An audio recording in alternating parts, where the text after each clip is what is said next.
Hello friends, नमस्कार। Welcome to alpha गणित। आज मैं अप्रॉक्सीमेट वैल्यू या अप्रॉक्सीमेशन के बारे में बात करने जा रहा हूँ, जिसे सन्निकट मान, निकटतम मान या सन्निकटन कहते हैं। यदि अभी तक आपने इस चैनल को सब्सक्राइब नहीं किया है तो सब्सक्राइब ज़रूर कर लें। यह वीडियो आपको पसंद आता है तो लाइक करें। तो चलिए शुरू करते हैं।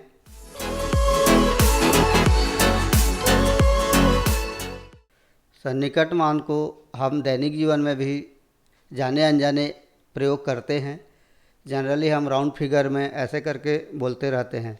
जैसे हमारी पॉकेट में मान लो 22 रुपया या 22 रुपीस है, तो हम जनरली बोलते हैं कि मैं 20 रुपया पकड़ा हूँ। 2 रुपया को हम नहीं बोलते हैं, तो 22 रुपया को हम 20 रुपया बोल देते हैं। यही सन्निकट मान है और इसको और आगे समझते हैं। गणित की भाषा में सन्निकट मान का अर्थ होता है किसी संख्या के नज़दीक का मान।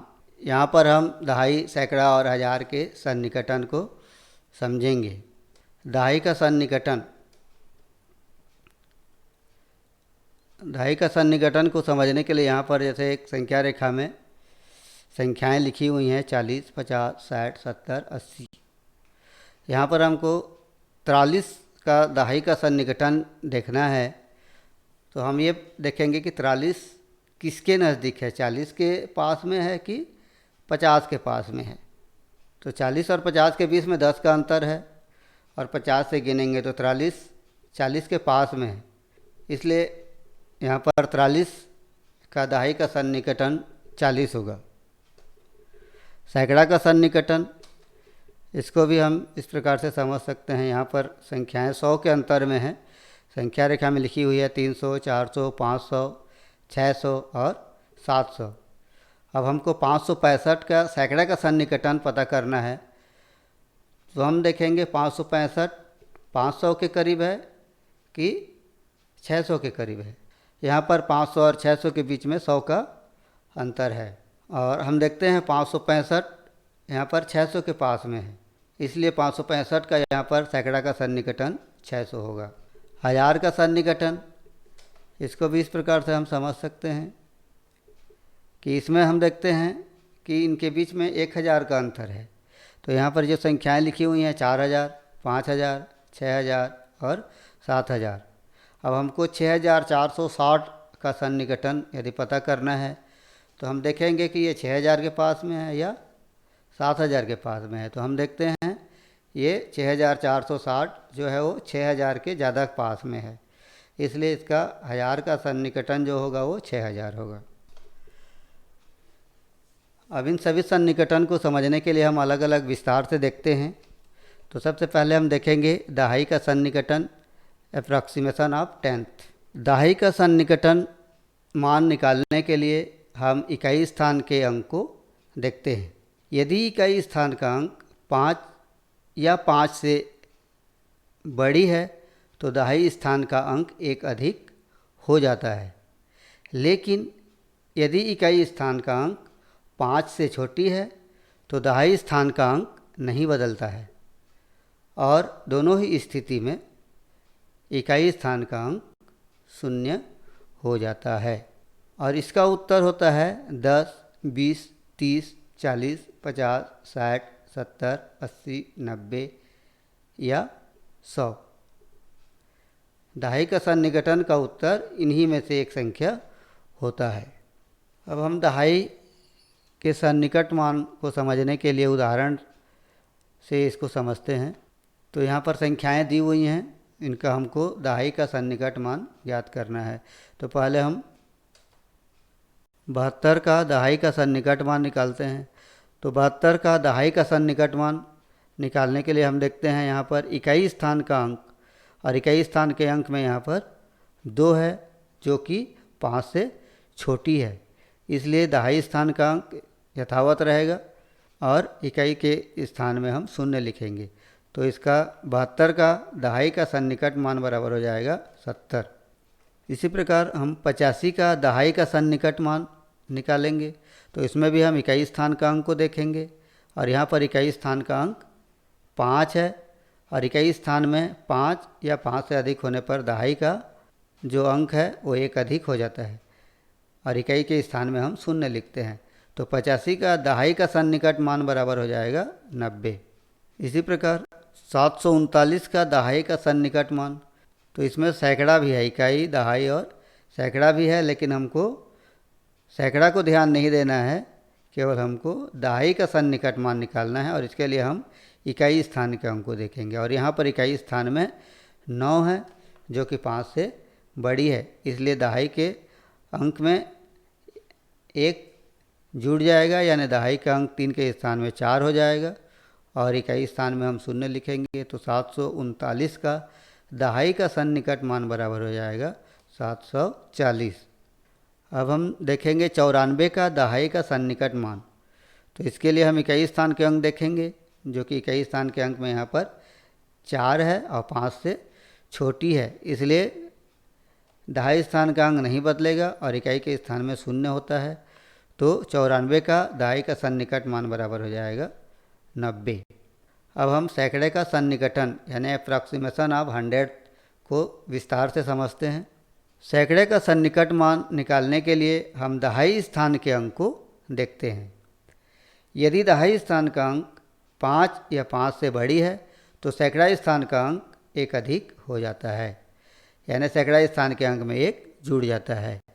लेकिन यदि दहाई स्थान का अंक 5 से छोटी है तो सैकड़ा स्थान का अंक नहीं बदलता है, और दोनों ही स्थिति में इकाई व दहाई दोनों स्थान का अंक 0 हो जाता है। दहाई के सन्निकटन में हमने देखा था कि इकाई का अंक 0 होता है, लेकिन सैकड़ा के सन्निकटन में इकाई और दहाई दोनों स्थान में 0 हो जाता है।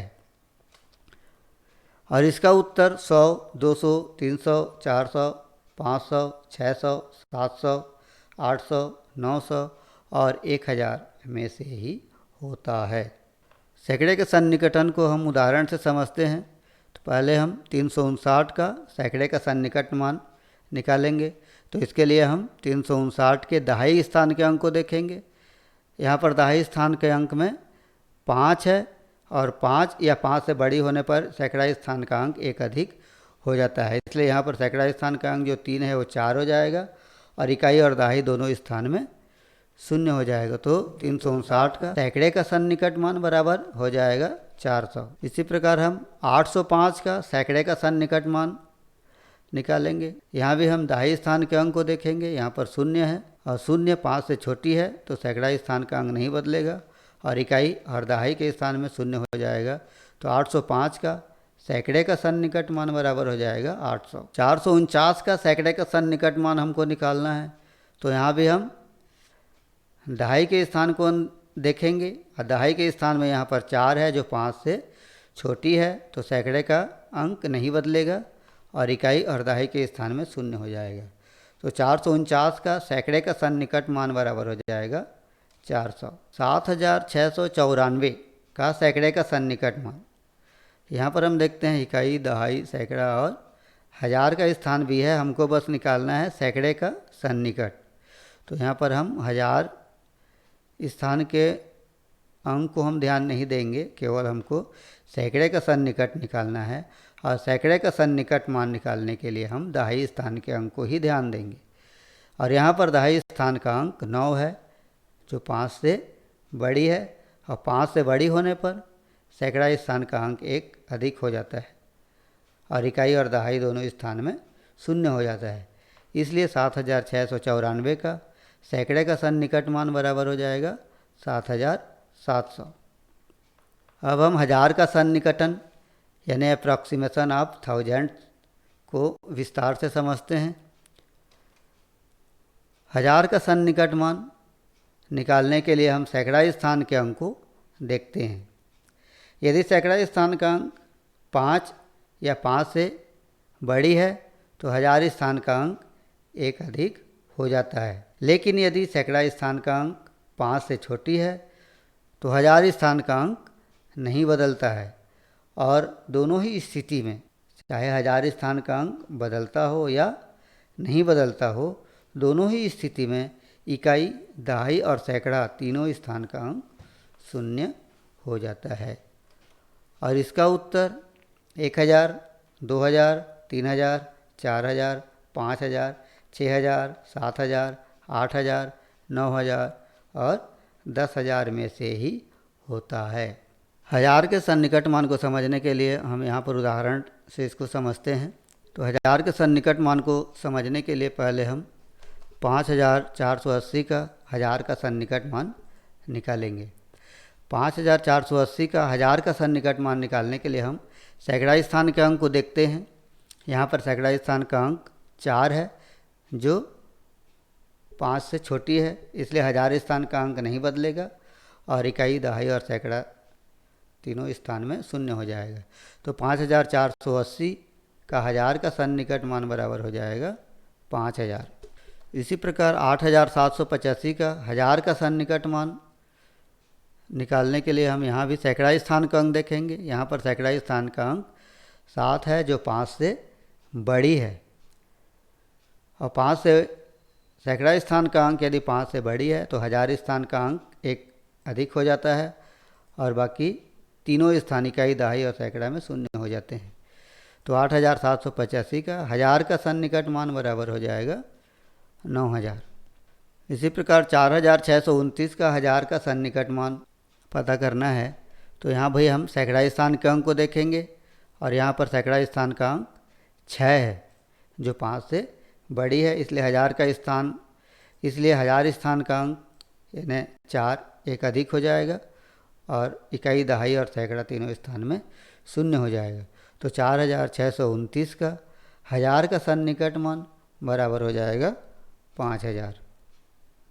तो ये अप्रॉक्सीमेट वैल्यू या अप्रॉक्सीमेशन यानी सन्निकट मान या निकटतम मान का वीडियो था और उम्मीद है ये आपके लिए लाभकारी होगा। वीडियो को अंत तक देखने के लिए बहुत बहुत धन्यवाद।